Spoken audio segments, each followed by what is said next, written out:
नमस्कार बच्चों, आज हम विश्व जनसंख्या के दूसरे भाग में चर्चा करेंगे कि विश्व की जनसंख्या का वितरण किस प्रकार है और विश्व की जो जनसंख्या का वितरण है इसको प्रभावित करने वाले कारकों के बारे में विस्तृत अध्ययन करेंगे।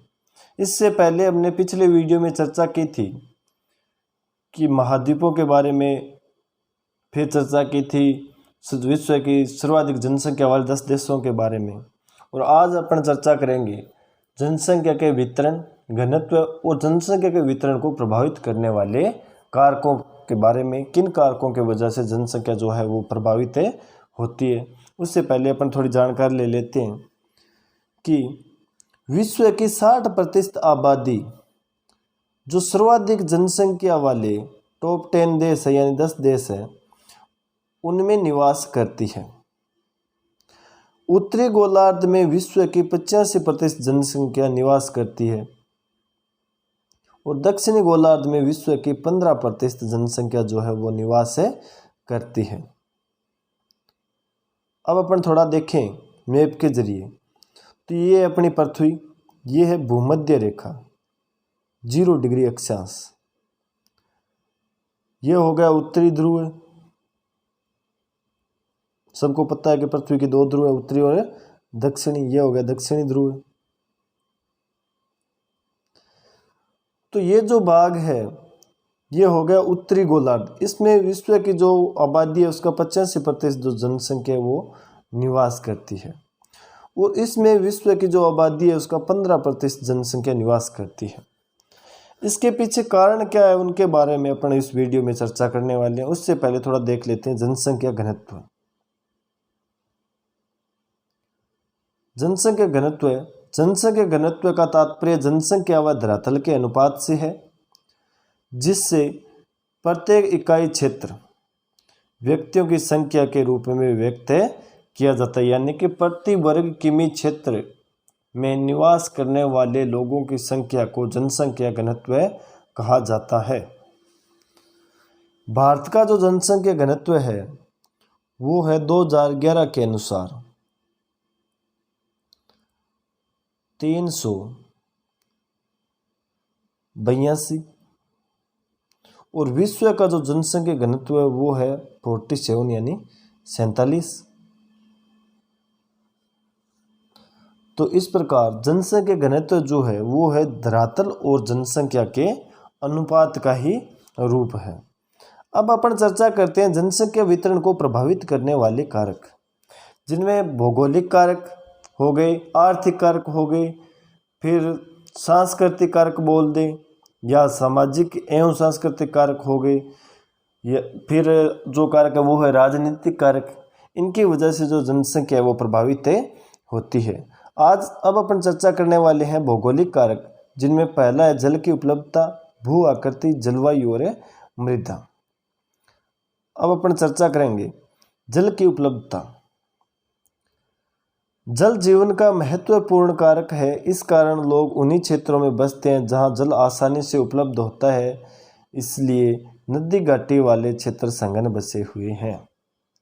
यानी जल मनुष्य की प्रथम आवश्यकता है और लोग उस क्षेत्र में बसना पसंद करते हैं जहां पर शुद्ध जल आसानी से उपलब्ध होता है। इसकी वजह से नदी घाटी वाले जो क्षेत्र हैं, अपन पुरानी सभ्यताओं के बारे में पढ़ते हैं तो वो भी कहाँ थी, किसी नदी या घाटी के नज़दीक थी, क्योंकि उन्हें पता था कि जहाँ जल उपलब्ध होगा वहाँ पर जो अपनी समस्त क्रियाएं वो आसानी से संपन्न हो सकती है, जैसे पीने के लिए जल, पशुओं के लिए, खेती के लिए, परिवहन के लिए उसके अंदर नाव से इधर उधर जा सकते हैं, और मछली जो है वो जो खाने के लिए कुछ मछली वगैरह वो आसानी से जल में उपलब्ध हो जाती है। फिर अपने बात करते हैं भू आकृति। भू आकृति यानी भूमि की बनावट। तो लोग समतल भूमि वाले क्षेत्रों में बसने को अधिक वरीयता देते हैं, क्योंकि वहाँ पर कृषि कार्य सुगमता से किया जा सकता है तथा परिवहन में भी आसानी हो जाती है। इसलिए लोग क्या करते हैं, समतल भूमि वाले क्षेत्र का चयन करते हैं। इस प्रकार जो है वो भूमि की बनावट भी जनसंख्या को प्रभावित करती है, क्योंकि जो दुर्गम पहाड़ी क्षेत्र है वहाँ पर जनसंख्या संघन नहीं होती, विरल होती है, क्योंकि वहाँ पर सामग्री लाने ले जाने के लिए बहुत ज़्यादा कठिनाइयाँ होती है। अब चर्चा करते हैं जलवायु। जलवायु जहाँ ज़्यादा मौसमी परिवर्तन नहीं होता है, जलवायु सुविधाजनक होती है, वहाँ पर बसने को लोग ज़्यादा प्राथमिकता देते हैं। इसी कारण भूमध्य सागरीय प्रदेश शुष्क जलवायु के कारण इतिहास के आरंभिक काल से बसे हुए हैं। यानी जहाँ पर ज़्यादा गर्मी पड़ती हो या ज़्यादा ठंड पड़ती हो, लोग वहाँ कम बसते हैं। लोग उस क्षेत्र में ज़्यादा पसंद करते हैं कि थोड़ी कम ठंड हो, कम गर्मी हो, बीच में मौसम का जो है वो सामंजस्य बना रहे। इसी वजह से अपने बात करें मुंबई की, तो मुंबई संघन बसा हुआ होने के पीछे यही कारण है कि वहाँ की जो जलवायु है वो क्या है कि स्थिर टाइप की, यानी ना तो ज़्यादा गर्मी पड़ती है ना ज़्यादा सर्दी पड़ती है। तो जहाँ पर ज़्यादा मौसमी परिवर्तन नहीं होते हैं, लोग वहाँ बसना ज़्यादा पसंद करते हैं। फिर जो अगला पॉइंट है वो है मृदा, यानी उपजाऊ दोमट मिट्टी वाले प्रदेशों में अधिक लोग निवास करते हैं, क्योंकि मृदा कृषि कार्य के लिए उत्तम होती है। जहाँ पर मिट्टी उपजाऊ होती है, लोग वहाँ ज़्यादा निवास करना चाहते हैं। अब आगे चर्चा करेंगे आर्थिक कारकों पर। उनमें पहला है खनिज, यानी जहाँ पर खनिज पाए जाते हैं वहाँ पर क्या होंगे, उद्योग होंगे। नगरीकरण, यानी नगरों की तरफ लोग आकर्षित होते हैं। फिर चर्चा करेंगे औद्योगिकरण, इस प्रकार लोगों को प्रभावित करता है। अब अपन चर्चा करते हैं खनिज निक्षेपों से युक्त क्षेत्र लोगों को आकर्षित करते हैं। वहाँ पर औद्योगिक गतिविधियाँ रोजगार उत्पन्न करती है, जिस कारण लोग रोजगार के लिए उस तरफ ज़्यादा आकर्षित होते हैं।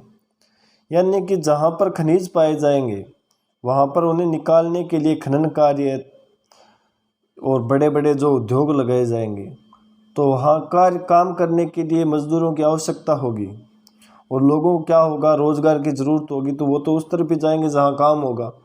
तो खनिज जो है वो लोगों को आकर्षित करते हैं और लोग रोजगार के लिए उस तरफ पलायन करते हैं।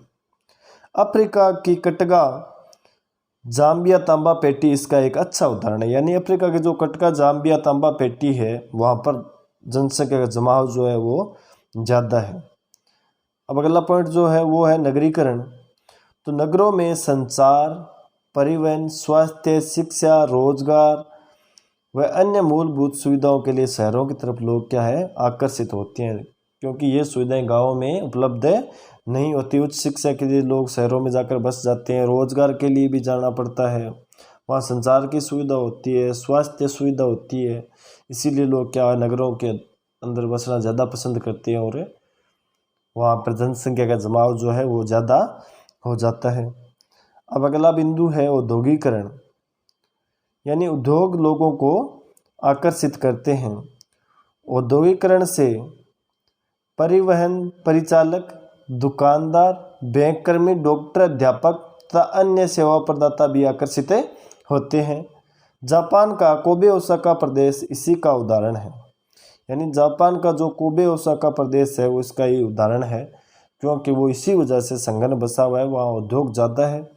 ज़्यादा उद्योग होने की वजह से जो वाहन चालक, दुकानदार, बैंक कर्मी, जहाँ उद्योग में लेन देन के लिए बैंकों की आवश्यकता होगी, वहाँ पर जो बस्तियाँ बसती है वहाँ डॉक्टर, स्कूल वगैरह, कोचिंग वगैरह की ज़रूरत होती है, तो वहाँ पर क्या है जनसंख्या का जमाव है अधिक हो जाता है।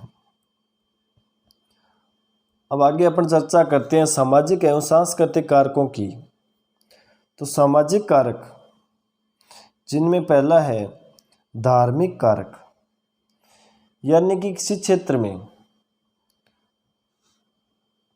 किसी एक धर्म विशेष के लोग ज़्यादा रहते हो तो वहाँ पर दूसरी जो कम्युनिटी या दूसरा धर्म के लोग हैं वो उनके बीच में एकदम कंफर्ट फील नहीं करते हैं, इसीलिए क्या होता है जनसंख्या वितरण प्रभावित होता है।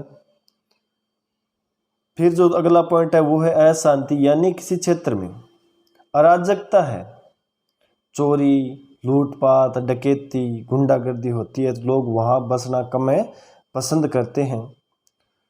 फिर अगला बिंदु है खराब सामाजिक वातावरण, यानी कि जहाँ समाज का वातावरण दूषित है या संस्कृति खराब है तो वहाँ लोग बसना पसंद नहीं करते हैं। इसकी वजह से भी क्या जनसंख्या वितरण प्रभावित होता है। अब अपन चर्चा करते हैं राजनीतिक कारक, यानी राजनीतिक वितरण को किस प्रकार प्रभावित करती है। तो अस्थिर राजनीतिक स्थिति, यानी राजनीतिक दौर में अस्थिरता है तो वहाँ पर क्या है, कानून व्यवस्था सही नहीं होगी और लोग वहाँ बसना पसंद नहीं करेंगे। अगला जो बिंदु है खराब कानूनी व्यवस्था, अगर वहाँ पर जो कानून की व्यवस्था है वो एकदम सही नहीं है तो वहाँ पर अराजकता का माहौल होगा, भय का माहौल होगा तो लोग वहाँ बसना पसंद नहीं करेंगे।